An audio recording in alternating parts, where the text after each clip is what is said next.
Another one of our fundamental escapes is the bridging escape, often referred to as the UPA or sometimes a trap and roll.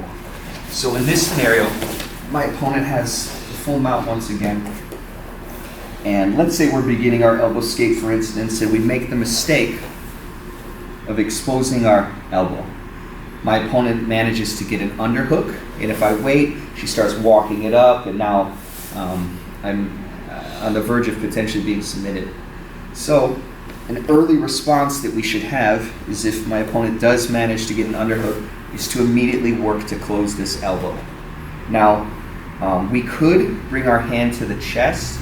I'm going to recommend that we don't, because it puts our wrist in a compromised position. We can potentially get wrist injuries. So instead, we'll just keep our hand at the hip.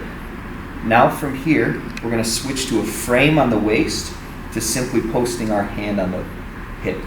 So we have both hands on the hips. My opponent gets the underhook, I close my elbow, hand at the hip, second hand at the hip. Now I'm going to take what was this leg working for inside knee position, and I'm going to reset it and actually hook my opponent's ankle. Now we have outside control at the upper body, outside control at the lower body. And from here, we're going to work to bridge toward the side of the trapped arm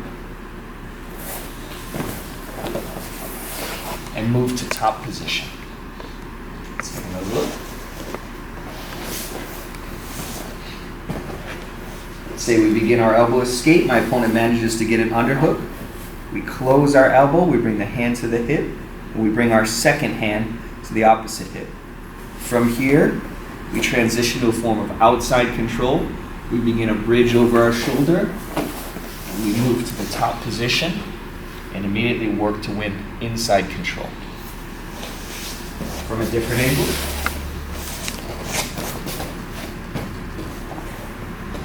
My opponent gets an underhook. I close my elbow, I bring the hand to the hip. Second hand comes to the second hip. From here, we hook the ankle, bridge, and we move to top position. Another time that this escape becomes particularly relevant is as an early response to a crossface. Now, if my opponent gets a crossface and really manages to turn my head away, brings the shoulder down, this isn't exactly the time for it.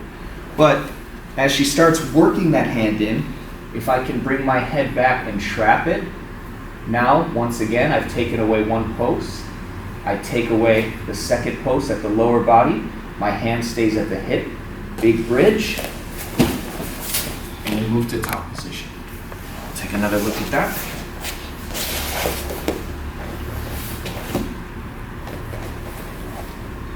From here, my opponent's arm is behind my head, so I trap it by bringing my head back. Now I trap the ankle. My hands remain at the hips. I bridge, and I come to top position. When working with bridging escapes, what I'd like to avoid is, one, searching for this arm proactively and exposing my own elbow. This is a risky position that we find ourselves in, so if I don't have a choice and my opponent wins this position and I then can work to close my elbow, this is a great time to move into this escape. But I would prefer not to transgress my fundamentals by extending my own arm and looking for this because the risk is higher than the reward. So, one last time, she gets a crossface. I simply trap it in this position.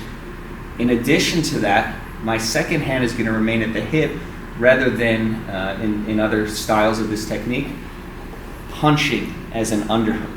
Once again, by moving my elbows away from my body, this really doesn't offer me so much, and it puts me in more harm than is worth.